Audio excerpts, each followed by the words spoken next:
Welcome everyone. Sorry, welcome everyone to this week in Svelte. We are finally back after a bit of a holiday. I am Paolo Ricciuti. I'm your host for today.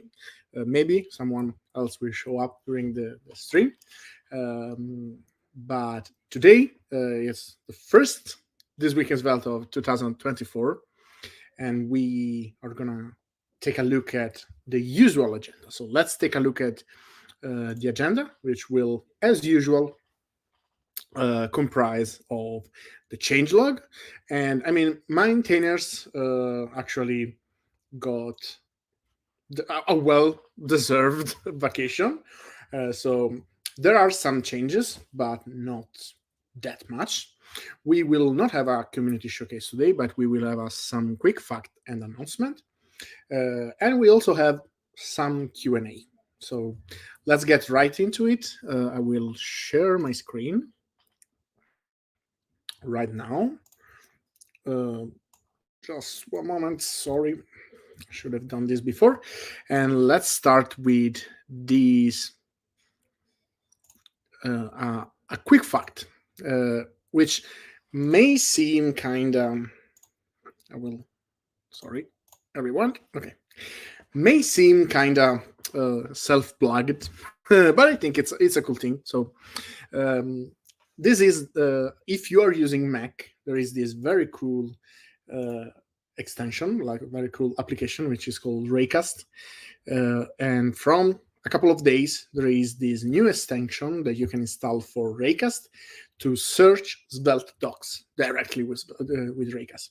For those unaware, like again, this is unfortunately for all the Windows user. I was one myself, so I feel you, but this is only for Mac. But you can set it up, and basically, like, you have this. So it's Control K for your whole application, basically. And with command space, you can search Svelte. Search Svelte docs, and here you have all the list of the Svelte documentation. So you can search. It's very much, you can use the keyboard for navigate everything, and when you click, it will open the Svelte documentation. So it's very cool because I can search for hooks, for example, and I can see the hooks for SvelteKit, and I can filter for Svelte or SvelteKit, Svelte only, and SvelteKit only. So you will see this is the page for the application. I will send you the link in the description, so feel free to take a look. And this was a very quick fact and announcement. So let's move to the changelog, which should have come before probably. I'm out of shape. I will be back with my mind in a bit. So let's look at what we missed during these 2 vacation weeks. So we have some new feature in Svelte 5. It's state frozen. This state frozen, basically, it's a way to revert back from being a state. So you can create a state, and if you for some reason don't want that to be reactive anymore, you can use state.frozen. And this actually just means that, like, you don't want that to apply deeply, because right now, as you may be aware, the rune $state will actually, like, deeply create a reactive object. So whatever element you access of the object will be reactive. With state frozen, you can create an element that is not deeply reactive, but is just reactive on the top level. So that's a cool feature. It's always useful to have a new feature in the framework. Let's go ahead and see if we have something more. We have just script, just fix. Just fix 2. There's some TypeScript support. Unstate in server environment. This is the other function that I was talking about. You can use unstate to make a reactive object not react anymore. which is also something that you may need sometimes.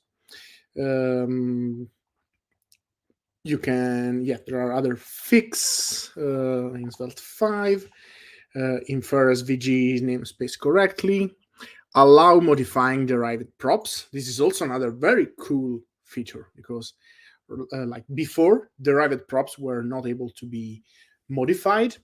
And with these, you can actually modify derived props just like you could with $colon like in Svelte 4.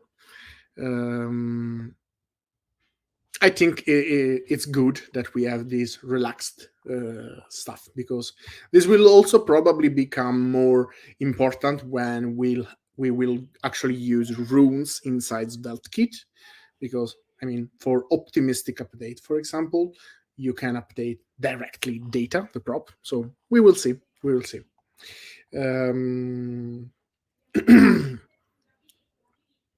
Some chore, some animation fixes. I think for Svelte 5, for Svelte, that's it. We don't have Svelte 4 releases. Again, remember, we are coming back from vacations. So maintainers decided to give Svelte 5 the proper attention that it needs. Let's move to the changelog for SvelteKit. So I went back as far as I used to went back as far as possible. Let's go back to 2 weeks ago. This is Svelte package. It's probably not used, like it's just a small fix. Let's see if there is some juicy. Bump about this are all adapters thing. Remove deprecated config. Always scroll to top. These nice fixes. So now when you click, because I don't know if you know, but like if you have an anchor tag with just a pound in it, which is this symbol, it will actually scroll to the top of the page. It's probably like this was, given that scroll is handled by SvelteKit, it was not happening, and now it is. Other knowns, decode server data with stream through during client-side navigation.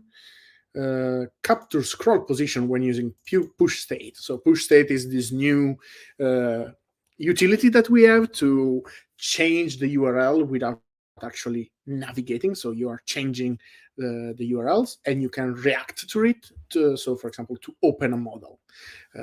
Very interesting stuff. And now it also captured the scroll position. Interesting. Set path to in demo. This is adapter node.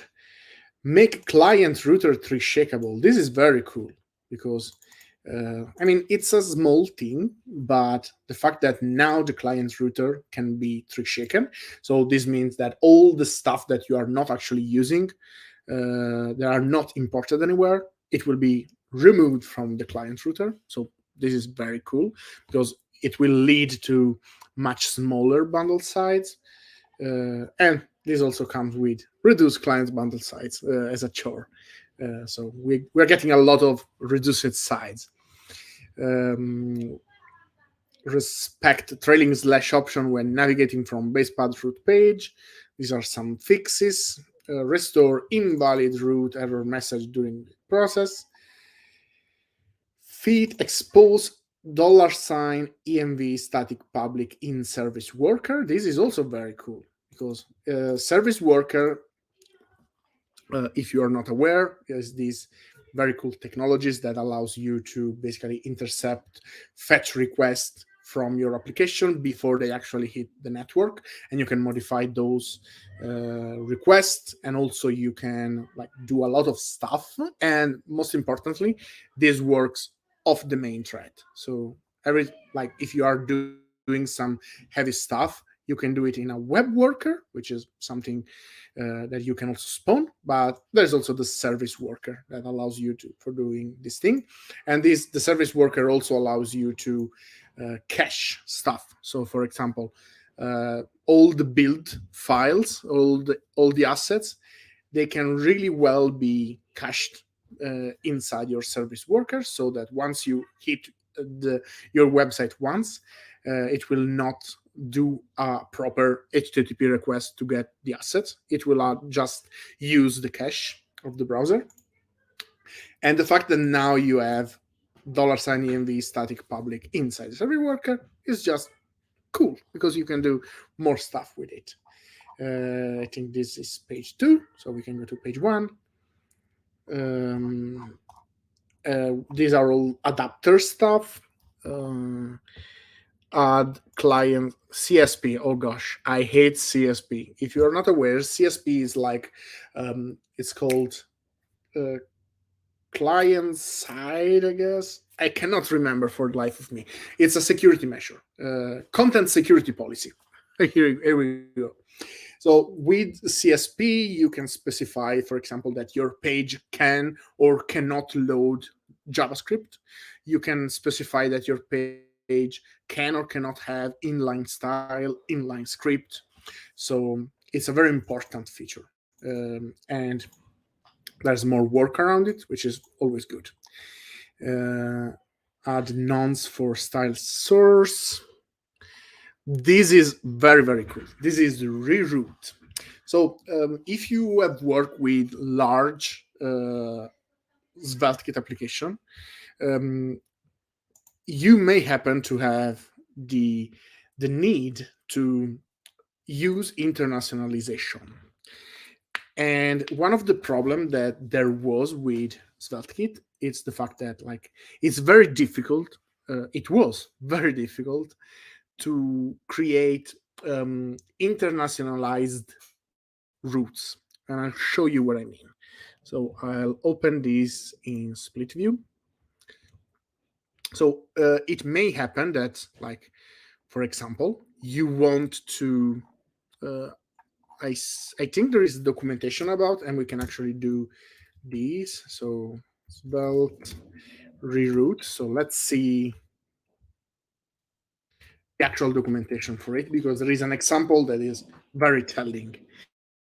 So reroute hook. So for example, let's say that you have a page like this. So it's /n/about. So for all your English users, you want to serve the page /n/about. And this will be probably mapped to a route like bracket lang bracket about, right? The problem is that, for example, I will do it with Italian because I am Italian. So with Italian people, you want /it/riguardo. Sorry, it's not a very good URL. And maybe for France, you want fr/apropos. And what this hook allows you to do is you can say, okay, whenever the user hit these fr/apropos, actually what I want them to show is /fr/about. So this means that I can have my URL. I can use a single plus page.svelte with bracket lang bracket about /about, and all these route will be routed to that page.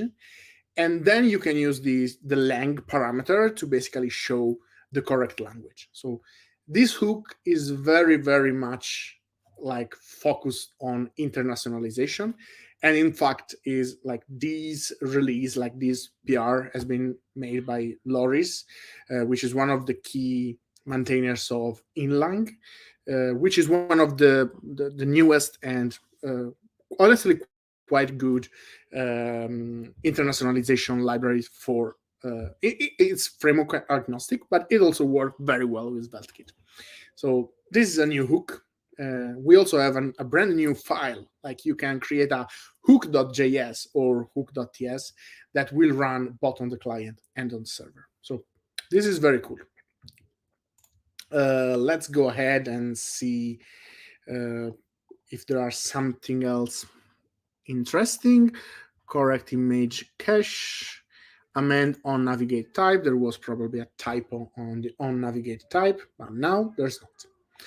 Better error message is always cool to have better error message. Return plain text for anything under up tier.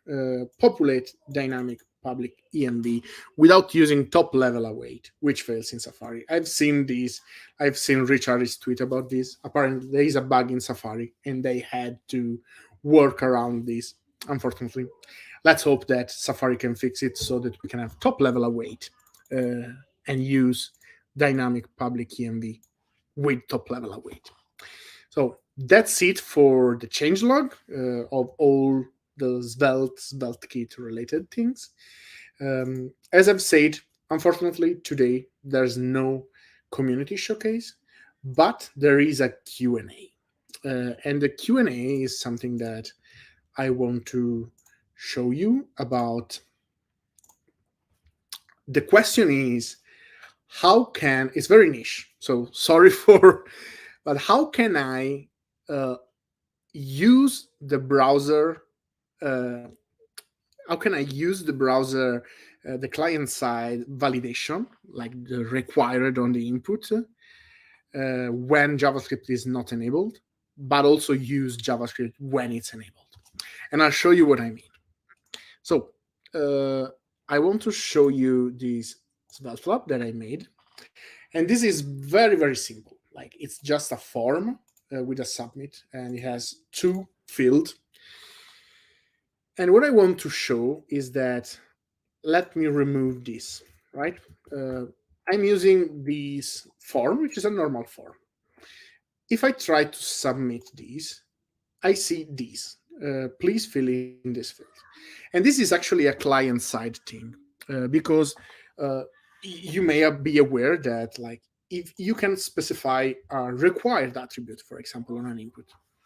And once you add these attribute to the in the input, if it's inside a form and you're trying to submit that form, the browser will actually perform some validation. In this case, it's very simple. It's required. So if you inputted something, you will go ahead and the form will submit. Otherwise, the form will be blocked by the browser. And this is very cool. And you can also have a bunch of things. I want to show you, because client-side validation, MDN, there are a lot of form validation. For example, for an input type number, you can have a minimum, a maximum. So if someone try to input something that is lesser than a minimum or greater than a maximum, it will not work. You can even have, I don't know, a min length, for example. So I want these to have at least a minimum length of 12 characters, a max length. I don't want to go over 20 character. And you can even specify a pattern, which specify a regular expression that define a pattern. So this is very cool. Like, for example, you want these to be like, okay, this needs to be a word. I don't know if you can read regular expression. I know it's really difficult. Like, regular expression are very, very powerful, and I personally love them, but they are also super difficult to read. But this basically just means, okay, I just want a character that is a word. So it can be a space, it can be a letter, a lowercase letter, or an uppercase letter. And I want at least 3 of them, and a maximum 16 of them. So in this case, we have Sasha, but if we remove one, like everything, it gets red because it's not valid anymore. Once we reach at least 3, we get valid again. And also, they are really using some poor contrast here. Pin at least 4 digits, and here we have number that needs to be at least 4. And the very cool part is that this pattern specifies that it needs to be a number. So if I try to put for example, it's still, despite me writing 4 letters, they are not digit. So you can get really complex with this. For example, you could validate an email and check that like you're trying to submit an actual email. So you can get really creative with this kind of validation. And going back to here, in this case, I just want a simple required, right? But there is a problem. Like for this very simple application, it's probably fine, right? Obviously, always remember to also do server-side validation, but it's fine to have a bit of client-side validation, especially when it's handled by the browser. The problem with this is that if you are working on a much greater project, you probably have a designer that will hate you for this, because obviously this is completely outside of the design tokens that your designer has specified for your website. Is not very easy to customize, and even like the messages, you can customize these messages, but it only works when you have JavaScript enabled. So you probably want to do something with JavaScript, right? So I don't know, you want to show a toast message, you want to show I don't know, some message below the input instead of having this. The problem is that like if you do something with JavaScript, then like when JavaScript is not enabled, it's not very progressive and unset, right? If you do something only when JavaScript is enabled, it may happen that the user can submit the form. And you can still have some kind of validation, like you can validate server side and then return back something. And if you return back something, you will get an error, for example.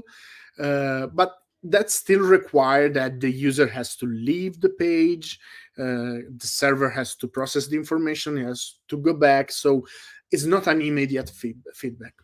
And so, I mean, again, this is very niche maybe, but one of the things that I wanted to do is I want to be able to validate with JavaScript when JavaScript is enabled, and validate with this client-side validation, even if it's ugly, when JavaScript is not enabled. And so what I did come up is with a couple of actions. So there is this enhanced validation that you apply to the form. And then there is this input validation that you apply to the input. And with this input validation, you can pass a function. And when the form is submitted, if JavaScript is enabled, you will get a validity state. And this validity state is actually an object from JavaScript that has all sorts of values. And I can show you the documentation for it. So validity state, here we go. Validity state.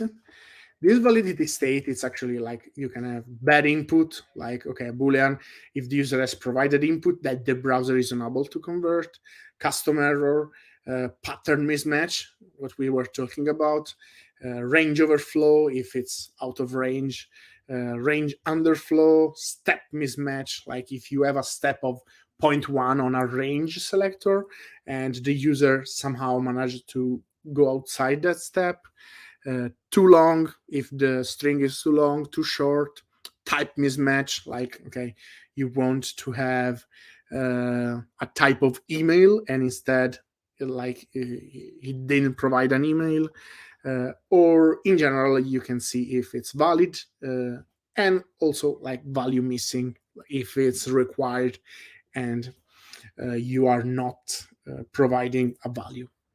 And so you are getting back these inside this function. So when you use this action, you can pass a function that will get this validity state as a parameter. And then you can check if validity state.valid or validity state.value missing or whatever, and do something about it. In this case, I'm doing something silly, like I'm just setting input valid to false and input to valid to false in case I'm using a component. And so now that JavaScript is enabled, if I try to click, I get this value required here. So I don't get the client-side validation because right now JavaScript is enabled. But once I have the required here, if I try to submit, like I will never get this, right?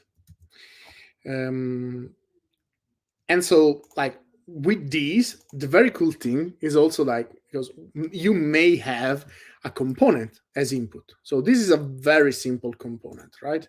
Just it's an input, and I'm spreading rest props, and I'm like getting like I'm debouncing the input event to be able to attach an event on the component. But the very cool part is that here I'm using, again, this get enhanced validation action. And this input validation, it's actually like if this input, it's inside a form, not exactly inside a form, but if this input, it's inside a component that has created an enhanced validation, then it will get an appropriate action. Otherwise, it will just get a no operation action. So basically, with these, if you use this input inside a component that has created an enhanced validation, then you will get the enhanced validation. Otherwise, it will not. So this is very cool. So how does these two function works? Because like strap up, because this is pretty complex. So let's go over this file and let's see how it works. First thing first, we have a context name. This is what basically allows us to have this behavior. Like if you are using the input component inside a component that has created an enhanced validation, then you have access to the action itself. Otherwise, you will get nothing. Then there is this event name, and you will see how it comes to play. This function, create enhanced validation, what it does, it creates this input action. This is the action that is actually passed to the input. So this one, basically this input validation. Let's see what it does. It's an action. So as you may know, it takes a node as input and a function to invoke. It stored this function to invoke inside a variable just so that I can use the update function to change that function if somehow you are using if somehow you are using a reactive variable. When it's destroyed, it just removes the event listener, and then it adds this listener with the event name. So this basically add an event listener on this very node with this event name, custom validation. This is a custom event, basically. And the listener is just to call this function to invoke. Very easy. So, and we pass the detail of this function, like of this custom event. So this is the very simple action for the input. Then once we created this, we set the context with the context name, and we create this input action. So this is, again, what allowed us to create this action and have it available only when you are a child of a component that has created an enhanced validation. And then we have this progressive enhanced validation. This is another action. This is the action that you need to add to the form that you want to use it on. And this created enhanced validation works by basically it set this attribute no validate on the form. This is an attribute, is an HTML attribute that basically tells the browser, hey, I don't want validation on this form. And this basically is what allow you to not have that pop-up when you are validating. And this is the same, like I could literally just do form no validate, and that's the same. But I'm adding this with JavaScript because when JavaScript is not enabled, I want the validation. So whenever JavaScript is validated, I will actually add this no validate attribute. And then I'm creating a listener that I'm adding on the submit of the form. So whenever the form is submitted, what I do is I select every input inside the form. And for every input, I check if input.validity.valid. And so this is like every input has this dot validity dot valid, which is basically that validity state that I was showing you before. So if an input is not valid, I can check here. And so if the input is not valid, I will prevent the default. So I will not submit the form. And then I will dispatch an event with the event name and the detail as the input.validity. So whenever this event is dispatched, whichever input has the action on will be invoked, passing in the detail, which in this case is the validity. And then on destroy, I just remove the listener, and I return the progressive enhanced validation. So again, and then I have these other things, which is just get enhanced validation, which will try to get the context with the context name, and if this is null, it will return basically an empty, an operation. And I think this could also be an undefined. I have to check. So, I mean, this was a bit complicated, but I think it's pretty cool because now when JavaScript is enabled, if I try to submit the form, I get value required. But if I disable JavaScript, these will still have client-side validation, even if it's ugly. So I'm very, you know me probably, I am very keen on progressive enhancement. And so this kind of stuff make me happy. And I hope that every user of my website is happy too. That's it for today. I don't know if you have any question. We can wait a bit. You can find all the link for all the stuff that we talked about inside the description of this video. If you are watching this, if you are not watching this live, so I don't think there are any questions. So I wish you a happy week, and we can see each other on the next This Week in Svelte. Thank you, and please leave feedback, submit topic ideas, and if you want to join us, feel free to do it.